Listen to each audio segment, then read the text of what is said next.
L'apocalypse. Un mot qui vient du grec apocalypsis. Un mot qui évoque catastrophe, chaos, destruction. Comme si tout devait disparaître dans un grand fracas. Mais une fin apparente est parfois un commencement, une révélation de soi, d'une autre réalité, d'une nouvelle perspective. Explorons aujourd'hui la fin du monde. Prenez le temps de ralentir et de respirer. Bonjour à tous et bienvenue dans ma tête. Je suis Maya. Il y a quelques années, je travaillais dans une grande entreprise, une multinationale. Après des années de petits boulots, de jobs saisonniers, d'études et de formation, j'avais enfin mon premier CDI. Stabilité, reconnaissance, accomplissement. Pour la première fois, mes supérieurs me respectaient. L'ambiance était saine et motivante. J'avais un bon salaire. J'ai pu m'offrir une voiture. Bref, j'ai coché une case importante. Je pouvais enfin planifier la suite. Puis un changement subtil s'est installé. Une fissure presque imperceptible.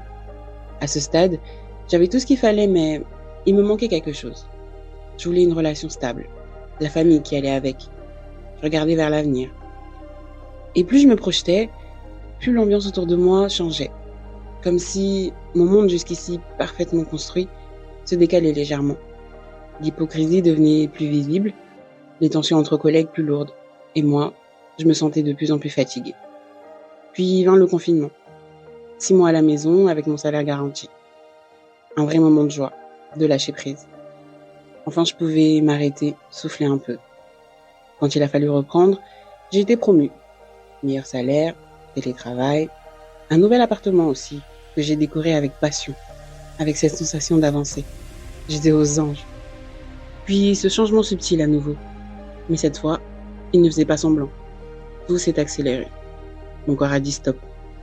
Une maladie, une opération, des complications, 2 semaines à l'hôpital. Et l'idée de revenir à ma vie d'avant m'était insupportable. Une douleur sourde, une certitude inexplicable. C'était comme une sorte de rupture avec un passé qui ne me correspondait plus. Donc après mûre réflexion, j'ai tout quitté. S'en est suivi une chute vertigineuse. Le monde que j'avais mis autant de temps à bâtir s'effondrait devant mes yeux, sans que je puisse l'arrêter. Mais aujourd'hui, quelques années plus tard, je peux le dire sans détour, ça a été la meilleure décision de ma vie. Il existe une structure commune dans la façon dont l'humanité perçoit la fin des temps. Dans le mythe de Ragnarok, la bataille finale entre les forces de l'ordre et du chaos peut être vue philosophiquement à travers la notion de l'éternel retour de Nietzsche. Cette idée que tout est cycle, destruction, mort puis renaissance, est au cœur de la pensée nietzschéenne. La destruction du monde devient ainsi une réaffirmation de la vie, un devenir éternel. Si on traverse le monde et que l'on regarde du côté des philosophies orientales, une autre vision de la destruction émerge. L'idée d'harmonie dans le chaos repose sur un principe fondamental, l'impermanence. Tout est mouvement, rien n'est figé. Dans l'hindouisme et le bouddhisme, la destruction est nécessaire à la renaissance, comme le montre le cycle de Brahma, Vishnu et Shiva. Et dans le taoïsme, l'ordre et le désordre ne s'opposent pas, ils coexistent, car c'est leur équilibre qui maintient l'harmonie du monde. Finalement, on revient à cette notion de dualité, mais une dualité qui danse, plutôt qu'une dualité qui divise.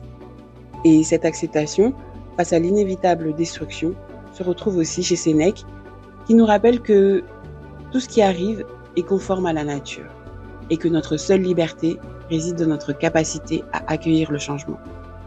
Si ces grandes traditions nous enseignent quelque chose, c'est que la fin n'est jamais vraiment une fin. Comme après une tempête, une crise personnelle ou même un effondrement collectif, il y a toujours quelque chose qui renaît. Ce que l'on pourrait associer à des événements astrologiques, comme les éclipses ou les cycles de Jupiter. On se rappelle tout ce qui s'est passé il y a 5 ans. Eh bien, figurez-vous que Saturne et Pluton se sont rejoints en Capricorne, ce qui a coïncidé avec l'émergence d'une pandémie mondiale et le début des restrictions massives liées à la maladie et au confinement, un effondrement économique et des remises en question des systèmes établis.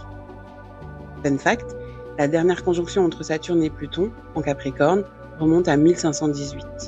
En creusant un peu, vous pourrez découvrir des parallèles intrigants entre les événements de cette époque et ceux survenus en 2020. Pour conclure, On pourrait se dire que l'apocalypse n'est qu'un feu de joie, un brasier qui consume l'ancien pour offrir au nouveau un terreau fertile. Un vent de tempête qui déchire le voile des illusions et nous rappelle que rien ne finit vraiment. Tout se transforme, tout renaît. Après tout, le crépuscule n'est qu'une aube inversée, et la fin du monde n'est peut-être que le commencement d'un autre, celui qu'on attendait sans oser y croire. N'est-il pas plus simple de se dire qu'après la pluie vient toujours le beau temps? Merci d'avoir partagé ce moment avec moi. On se retrouve très vite pour explorer d'autres aspects fascinants de la vie, de l'univers et de ce qui nous unit.